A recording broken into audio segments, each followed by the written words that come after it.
दोस्तों, आज है पॉलिटी एमसीक्यू सीरीज का 45th डे। ठीक है,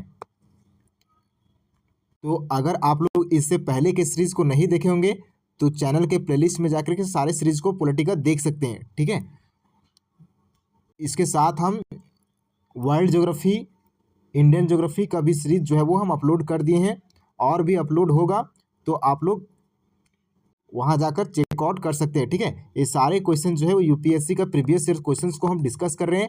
इसके साथ साथ हम डिटेल में इसके एनालिसिस कर रहे हैं। ठीक है, जो कि अदर एग्जाम्स के लिए भी काफ़ी ज़्यादा इंपॉर्टेंट रखता है। ठीक है, तो चलो अब देखते हैं आज का फर्स्ट क्वेश्चन को। तो आज का फर्स्ट क्वेश्चन को ध्यान से देखना। ठीक है, किस प्रकार के क्वेश्चन जो है वो यूपीएससी पूछी है। ये क्वेश्चन जो है 2001 में यूपीएससी ने पूछा है पॉलिटी में। Consider the flowing statements about minorities. Minorities के बारे में क्वेश्चन जो है पूछा गया है 2001 में। ठीक है, तो ये देखो कितने माइनॉरिटीज़ होते हैं, कितने माइनॉरिटीज़ को क्लासीफाई किया गया है, तो हम इसके बारे में अच्छा से देखेंगे। यहाँ पे देखो क्वेश्चंस क्या पूछ रहा है। तो क्वेश्चंस पूछ रहा है the government of India has notified 5 communities. बोल रहे क्या, गवर्नमेंट ऑफ इंडिया नोटिफाई की है 5 कम्युनिटीज़ जो कि माइनॉरिटी के रूप में। 5 कम्युनिटी को क्या गवर्नमेंट ऑफ इंडिया नोटिफाई की है क्या माइनॉरिटी के रूप में। पता होना चाहिए कि कितनी कम्युनिटी को जो है वो गवर्नमेंट ऑफ इंडिया जो है वो नोटिफाई की है माइनॉरिटी के रूप में। ठीक है, तभी तो हम इस क्वेश्चन को टैकल कर पाएंगे। यहाँ पे देखो, यहाँ पे बोल रही है 5 कम्युनिटी का बात कर रही है। ठीक है, मुस्लिम, इसमें से बता रही है मुस्लिम, सिख्स, क्रिश्चियंस, बुद्धिस्ट एंड जोरोस्टेरियंस। ठीक है, एज ए माइनॉरिटीज के रूप में ये बताया गया है। तो ये स्टेटमेंट जो है वो बिल्कुल गलत हो जाएगा। 5 नहीं बल्कि 6 कम्युनिटी को जो है ना वो माइनॉरिटीज के रूप में आइडेंटिफाई किया गया है। ठीक है, तो हम आगे देखेंगे। यहाँ पे देखो, the national commission for minorities was given statutory status in 1993। यहाँ पे क्या बोला था, बोल रहा है कि इसमें से बोल रहा है ना कि कौन कौन सा स्टेटमेंट जो है वो सही है। तो ये स्टेटमेंट जो है बिल्कुल सही होगा, क्योंकि द नेशनल कम्युनिटीज़, जो नेशनल कमीशन जो माइनॉरिटीज़ का था वो इस्टेब्लिश किया गया था स्टैट्यूटरी स्टेटस के तहत 1993 में। ठीक है, तो ये जो स्टेटमेंट है बिल्कुल सही हो जाएगा। ठीक है, the smallest religious minorities in India are the Zoroastrians. बोल रहे हैं कि जो माइनॉरिटी का कम्युनिटी है उनमें से जो जोरोस्ट्रियंस जो है, जिसको पारसीज भी बोला जाता है, ये क्या सबसे स्मॉलेस्ट कम्युनिटी है, सबसे कम जनसंख्या वाली कम्युनिटी है क्या। तो हाँ, ये भी सही है। ठीक है, तो ये सही हो गया, ये सही हो गया। The constitution of India recognises the end protects religious and linguistic minorities. क्या कॉन्स्टिट्यूशन ऑफ इंडिया जो है वो प्रोटेक्ट्स करता है क्या रिलीजियस और लिंग्विस्टिक माइनॉरिटीज़ के रिगार्डिंग। तो हाँ, आर्टिकल 29 और 30 में जो है वो बताया गया है प्रोटेक्शंस के बारे में। ठीक है, लिंग्विस्टिक और रिलीजियस माइनॉरिटीज़ के बारे में बताया गया है आर्टिकल और 29 और 30 में। ठीक है, तो इसका जो राइट आंसर हो जाएगा वो क्या हो जाएगा, ऑप्शन नंबर सी जो है इसका राइट आंसर हो जाएगा। ठीक है, यहाँ पे देख सकते हो ऑप्शन नंबर ए जो है गलत हो जाएगा, क्योंकि 6 कम्युनिटीज जो है माइनॉरिटीज के रूप में होते हैं, जबकि यहाँ पे 5 कम्युनिटीज के बारे में बताया गया था। The government of India has notified 6 communities as a minorities. ठीक है, यहाँ पे देख सकते हो मुस्लिम हो गया, क्रिश्चियंस हो गया, सिख्स हो गया, बुद्धिस्ट हो गया, पारसीस हो गया, जैन्स हो गया। यहाँ से क्वेश्चन जो है हमेशा बनते हैं, हमेशा। ठीक है, तो इसको हल्के में नहीं लेना है, इसको हमको रट लेना है, रट लेना है। ये 6 कम्युनिटी जो है ना यहाँ से क्वेश्चंस हमेशा बनते हैं। यहाँ पे देख सकते हो मुस्लिम कम्युनिटी को जो ऐड किया गया था और 1993 में एज ए माइनॉरिटी कम्युनिटी के रूप में ऐड किया गया था। क्रिश्चियंस को, सिख्स को, बुद्धिस्ट को और पारसीस को जो है वो 5 कम्युनिटीज़ को जो है वो 1993 में गवर्नमेंट के द्वारा माइनॉरिटी कम्युनिटी के रूप में ऐड किया गया था। जबकि जैन्स जो है ना, जैन जो है इसको जो ऐड किया गया था वो 2014 में ऐड किया गया था। तो ये भी हमको पता होना चाहिए। ठीक है, अब हम यहाँ पे देख सकते हैं कि नेशनल कमीशन जो कि सेकेंड ऑप्शन में था, इसको जो इस्टेब्लिश किया गया था किसके तहत, तो national commission for minorities act के तहत, 1992 के एक्ट के तहत जो है वो इसको इस्टेब्लिश किया गया था। ठीक है, ये क्या है, स्टैट्यूटरी बॉडी है। अब स्टैट्यूटरी बॉडी क्या होता है, तो स्टैट्यूटरी बॉडी का मतलब होता है ना वैसा ऑर्गेनाइजेशंस और बॉडी जो कि क्रिएट किया जाता है, जो कि किसी legal authority bye an act, जो कि पार्लियामेंट के द्वारा जो है ना वो कानून पास करके जो है बनाया जाता है, किसी भी एक्ट को जो है ना पार्लियामेंट के द्वारा पास करके कोई भी कानून को बनाया जाता है ना, तो उसे हम कहते हैं क्या, स्टैच्यूटरी बॉडी कहते हैं, उसको क्या कहते हैं, स्टैच्यूटरी बॉडी, या फिर स्टेट लेजिस्लेचर से पास करके बनाया जाता है। ठीक है, तो इसको ध्यान में रखना। अब यहाँ पे देख सकते हो, जैसे national commission for minorities was given a statutory status under the national commission for minorities act के तहत इसको स्टैच्यूटरी स्टेटस मिला था। ठीक है, विच कैम इनटू इफेक्ट, जो कि इफेक्ट में आया था कब, 1993 में। यहाँ पे जो थर्ड ऑप्शन था, among India officially recognised religious minorities communities, तो हाँ, जोरोस्टेरियंस जो है, पारसी जो है वो क्या है, तो स्मॉलेस्ट कम्युनिटी पाया जाता है, जो कि 6 माइनॉरिटी कम्युनिटी के रूप में सबसे जो कम जनसंख्या जो है वो किसका है, पारसी का है। कितना है, 57,000 है। जबकि मुस्लिम का देख सकते हो 17 करोड़ लगभग है। ठीक है, 17 करोड़ से ज़्यादा।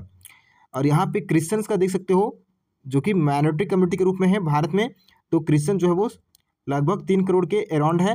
ठीक है, उसी प्रकार से सिख्स का देख सकते हो 2 करोड़ के, बुद्धिस्ट देख सकते हो 84 लाख, जैन देख सकते हो 44 लाख।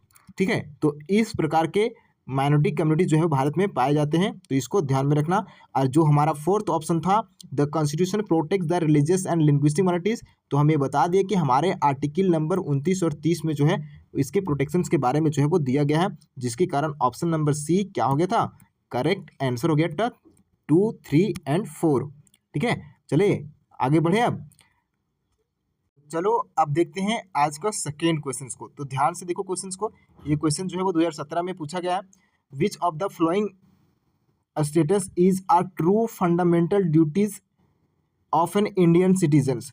फंडामेंटल ड्यूटीज के रिगार्डिंग जो है ना वो क्वेश्चन पूछा है कि क्या है ट्रू। ठीक है, इसमें से स्टेटमेंट दिया गया है, बताना है कि क्या है ट्रू। ठीक है, फंडामेंटल ड्यूटीज के रिगार्डिंग इंडियन सिटीजन्स के बारे में। A legislative process has been provided to enforce this duties.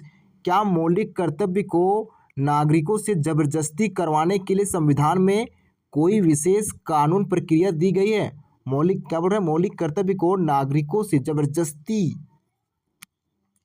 जबरदस्ती करवाने के लिए संविधान में कोई विशेष कानून दिया गया है, तो ऐसा तो बिल्कुल भी नहीं है। ठीक है, मौलिक कर्तव्य को जबरदस्ती नहीं कर सकता है। ठीक है, दे आर कोई रिलेटिव टू लीगल ड्यूटीज।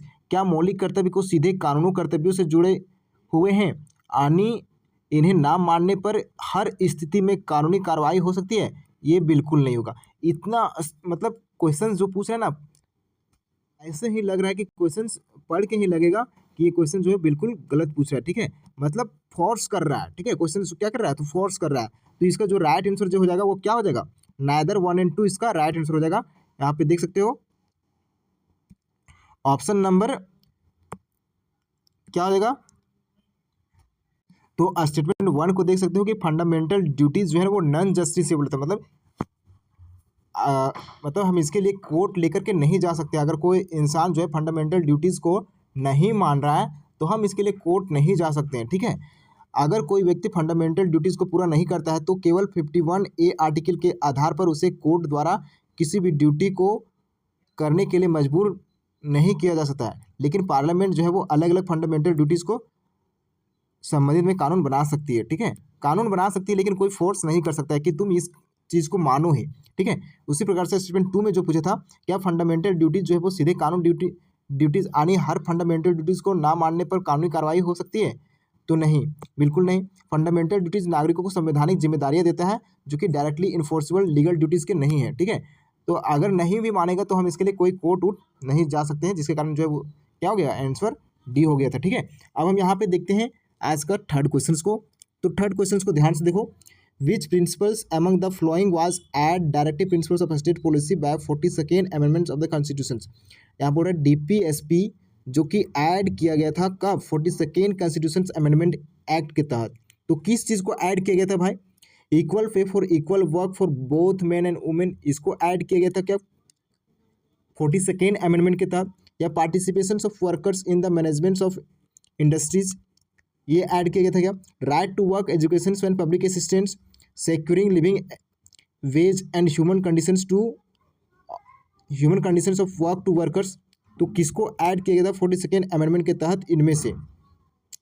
तो ये पता होना चाहिए कि ऑप्शन नंबर बी जो है ना इसका राइट आंसर हो जाएगा। चलो हम इसके बारे में डिटेल से देखते हैं। यहाँ पे देखो, equal pay of equal work के बारे में जो है ना हम इसके बारे में समझेंगे अच्छे से, ठीक है। देखो, equal pay and equal work के बारे में जो है बोथ मैन एंड वुमेन, ये हमारा संविधान का आर्टिकल नंबर कहाँ दिया हुआ है? तो 39D में दिया गया है, ठीक है। उसी प्रकार से यहाँ पे देखो, इसको जो ऐड किया गया था ना 42nd अमेंडमेंट के तहत ऐड किया गया था, participation of workers in the management of industries, ये कहाँ पे जोड़ा गया था? तो 43A आर्टिकल में जो है वो इसको जोड़ा गया था 42nd अमेंडमेंट के तहत 1926 में, ठीक है, 1926 में।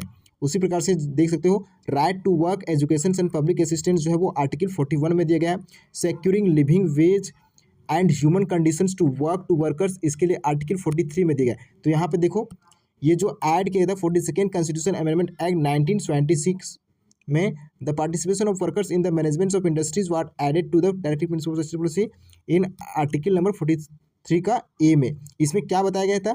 तो इसमें बताया गया कि workers should get a chance to participate the management and decision making industries where they work, यानी कि यहाँ बताया गया ना कि मान लो कि एक फैक्ट्री में जो है ना, मान लो कि एक फैक्ट्री है, ठीक है, उनमें से कोई मालिक और मैनेजर उसके सारे रूल्स और रेगुलेशंस को तय करते हैं, ठीक है, लेकिन जो है ना काम करने का, लेकिन इसमें से बताया गया था कि जो लेबर जो है ना वो भी ये जो है वो समय को तय कर सकते हैं, ठीक है, जितना सैलरी है उसके अनुसार जो है वो क्या कर सकते हैं, तो तय कर सकते हैं। काम करने का समय क्या होगा ये वो बता सकते हैं। सुरक्षा के नियम कैसे होंगे ये बता सकते हैं। काम करने की व्यवस्था कैसे होगी ये भी बता सकते हैं, ठीक है। तो ये कहा गया आर्टिकल नंबर 43A में कि इन मामलों के प्रबंधन में कामगारों की भी भागीदारी होनी चाहिए। ये हमारा संविधान भी जो है वो आर्टिकल 43 का ए अधिकार देता है, ठीक है। तो अब चलते हैं नेक्स्ट क्वेश्चन, जो कि आज का फोर्थ क्वेश्चन होगा। तो देखो, फोर्थ क्वेश्चन क्या है? Right to privacy is protected as an intrinsic part of the right to life and personal liberty. देखो, ये क्वेश्चन जो है ना, राइट टू प्राइवेसी किस आर्टिकल में दिया गया है?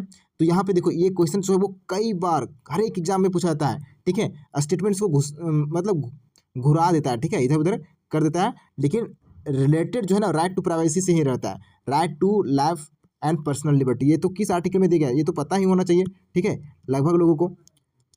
तो ये बता रहा है कि कौन सा स्टेटमेंट जो है वो सही है राइट टू प्राइवेसी से रिलेटेड, ठीक है।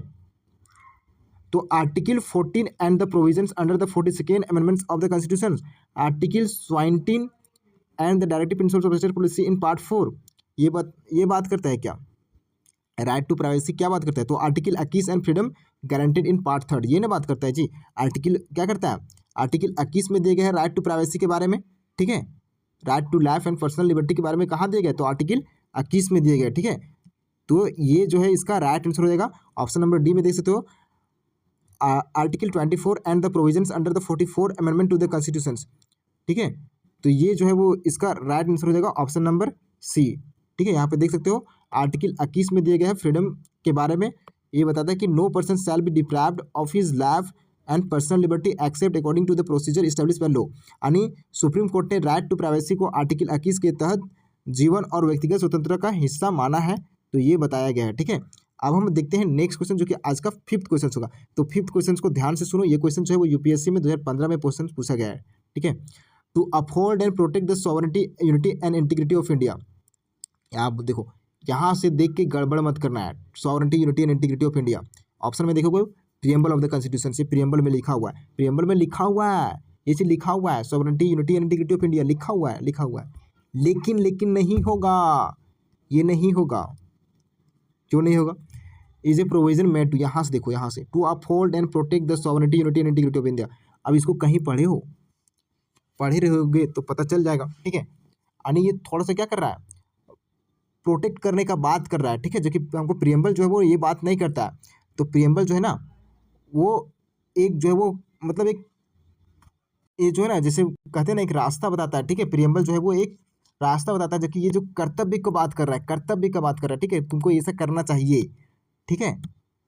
तो ये किस चीज़ में दिया गया है? तो ये भी लिखा हुआ है, ये सेंटेंस जो है ना पूरा लिखा गया है directive principle of state policy, fundamental rights, fundamental duties, किसमें बताया गया है?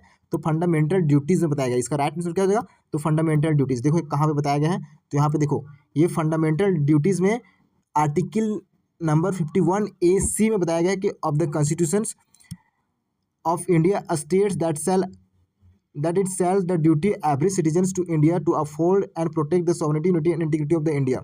ठीक है, इसमें बताया गया कि to afford and protect sovereignty, unity and integrity of the India, यानी कि एक कर्तव्य करने के लिए जो है ना वो थोड़ा सा फोर्स करता है। ठीक है, कि हमें ऐसा करना चाहिए। ठीक है, सोवरेनिटी को लेकर के, यूनिटी को लेकर के और इंटीग्रिटी ऑफ इंडिया को लेकर के हमें इस प्रकार के काम जो है वो करना चाहिए। तो ये जो है वो इस प्रकार का फोर्स करता है थोड़ा सा। ठीक है, तो ये हमारा फंडामेंटल ड्यूटीज में दिया गया है। उसी प्रकार से यहाँ पे देखो प्रियम्बल जो है ना, the preamble describes as the sovereign country and refers to the unity integrity of, but the duty to afford and protect them is specially कहाँ पे देगा? तो ये स्पेशली रूप से जो है वो फंडामेंटल ड्यूटी में देगा। ठीक है, और डायरेक्टिव प्रिंसिपल्स में ऐसा कुछ नहीं दिया गया है और इसमें भी ऐसा कुछ नहीं दिया गया। ठीक है, तो अब हम देखते हैं नेक्स्ट क्वेश्चन जो कि आज का 6 क्वेश्चन होगा। तो 6 क्वेश्चन को ध्यान से देखो। यहाँ पे बताया गया कि in the context of polity which one of the following would you accept the most appropriate definition of liberty. Liberty का मोस्ट अप्रोप्रिएट डिफिनेशन पूछ रहा है। क्या बोल रहा है कि protection against the tyranny of political rulers, शासकों की तानाशाही, मनमानी से सुरक्षा, या फिर एब्सेंस ऑफ रिस्ट्रेंट, किसी भी रोक टोक का ना होना, या फिर व्यक्ति को मन करे वह करने की आज़ादी, यानी opportunity to do whatever one likes, या फिर opportunity to develop oneself fully, व्यक्ति को अपने व्यक्तिगत और क्षमताओं को विकास करने की अवसर मिलना। तो ये जो है ना इसका राइट आंसर हो जाएगा। लिबर्टी का जो मेन मतलब जो है ना वो ये हो जाएगा। कैसे होगा? तो चलो देखो यहाँ पे लिबर्टी का मतलब जो है ये नहीं होता है कि जो मन करे वो करना, ये नहीं होता है। ठीक है, लिबर्टी का मतलब जो मन कर रहा है वो करना बिल्कुल नहीं होता है। मतलब if everyone were given unlimited freedom to do anything we wanted the person's freedom, अगर हम किसी को जो मन करे वैसा लिबर्टी का मतलब अगर हम बताते हैं तो वो क्या कर सकता है? तो किसी को हार्म कर सकता है, किसी को नुकसान पहुंचा सकता है। ठीक है, with the rights with other freedoms. जो लिबर्टी का मतलब होता है, लिबर्टी का मतलब होता है कि means giving the person to freedom and opportunity to develop their abilities को डेवलप करना। ठीक है, personal and fully life fully while respecting the limits of law and rights of others. हमें दूसरे के राइट्स को भी समझना पड़ेगा और हमें लिमिट्स में रहना होगा, लॉ के लिमिट्स में रहना होगा। तो ये जो है ना फ्रीडम तो हमें देता है। ठीक है, लेकिन हमें लिमिट्स में रह करके। ठीक है, तो ये हम लिबर्टी का मतलब होता है। लिबर्टी मतलब अपॉर्चुनिटी फॉर सेल्फ डेवलपमेंट। ठीक है, respect for law and others rights, दूसरे के भी राइट्स को जो है वो क्या करना, तो रिस्पेक्ट करना, ये होता है लिबर्टी का मतलब। ठीक है, अब हम देखते हैं नेक्स्ट क्वेश्चन जो कि आज का 7th क्वेश्चन होगा। तो 7th क्वेश्चन को ध्यान से देखो। The main advantage of the parliamentary form of government is that, जो मेन एडवांटेज होता है वो क्या होता है? पार्लियामेंट्री फॉर्म ऑफ गवर्नमेंट्स का मेन एडवांटेज क्या होता है? तो executive and legislature work independently. Executive और लेजिस्लेचर जो है वो क्या इंडिपेंडेंटली रूप से वर्क करता है। कार्यपालिका और न्याय विधायिका एक दूसरे को स्वतंत्र होकर काम करते हैं। क्या बोल रहा है? पार्लियामेंट्री फॉर्म ऑफ गवर्नमेंट्स में एग्जीक्यूटिव और लेजिस्लेचर एक तरह से काम करते हैं क्या? It provides continuity of policy and is more efficient. यह नीतियों में निरंतरता और अधिक इफिशिएंट देती है। ठीक है, the executive remains responsible to the legislature. कार्यपालिका विधायिका के प्रति जवाबदेही रहती है। तो क्या हो जाएगा? पार्लियामेंट्री फॉर्म ऑफ गवर्नमेंट्स का मतलब बोल रहा है। ठीक है, तो यहाँ पे बोल रहा है कि कार्यपालिका जो है वो executive responsible for the legislature. हाँ, the head of the government cannot be change without elections. चुनाव के बिना सरकार मुखिया को बदल नहीं सकता। तो क्या हो जाएगा? पार्लियामेंट्री फॉर्म ऑफ गवर्नमेंट्स का सुटेबल डिफिनेशंस। ठीक है, तो ये हो जाएगा ऑप्शन नंबर सी जो है इसका राइट आंसर हो जाएगा। यहाँ पे देखो, देख सकते हो कि the executive remains responsible to the legislature. In India prime minister and council minister जो है ना वो रिस्पॉन्सिबल होते हैं किसके? तो लोकसभा के रिस्पॉन्सिबल होते हैं। ठीक है, तो इसके कारण जो है वो if the government loses the majority, अगर मेजोरिटी लूज करती है सरकार तो वहाँ पे क्या होगा? तो क्या करना पड़ेगा? तो उसे रिजाइन करना पड़ेगा सरकार को। ठीक है, तो ये जो है पार्लियामेंट्री का बेस्ड जो है ना डिफिनेशन है, जो कि एग्जीक्यूटिव जो है वो अकाउंटेबिलिटी होती है लेजिस्लेचर का। ठीक है, तो इसको ध्यान में रखना। अब हम देखते हैं नेक्स्ट क्वेश्चन। तो नेक्स्ट क्वेश्चन को ध्यान से देखो, 8 क्वेश्चन को। Which one of the following is not feature of Indian federalism? Indian federalism का कौन सा जो है फीचर नहीं है? There is an independent judiciary in India, not feature बोल रहा है। भारत में स्वतंत्र न्यायपालिका है और संघवाद की एक विशेषता है, क्योंकि सेंटर और स्टेट्स के बीच विवाद होने पर न्यायपालिका निर्णय कर सकती है। तो क्या होगा इसका आंसर, सो देखना, ठीक है। नहीं पूछ रहा, नहीं नहीं, ध्यान रखना। Powers have been clearly divided between centre and states, केंद्र और राज्यों के बीच शक्तियों का विभाजन किया गया है। The federating units has been given unequal representations in the Rajya Sabha, राज्यों को राज्यसभा में समान प्रतिनिधित्व नहीं बल्कि उनकी जनसंख्या के आधार पर अलग अलग प्रतिनिधित्व मिलता है। It is the result and agreement among the federating units, इसका मतलब है कि भारत में संघ राज्यों को आपसी में समझौता से बना है। तो क्या हो जाएगा इसका राइट आंसर? इसका जो ये स्टेटमेंट जो है ना बिल्कुल सही दिया गया है, ये स्टेटमेंट जो है बिल्कुल गलत दिया गया है।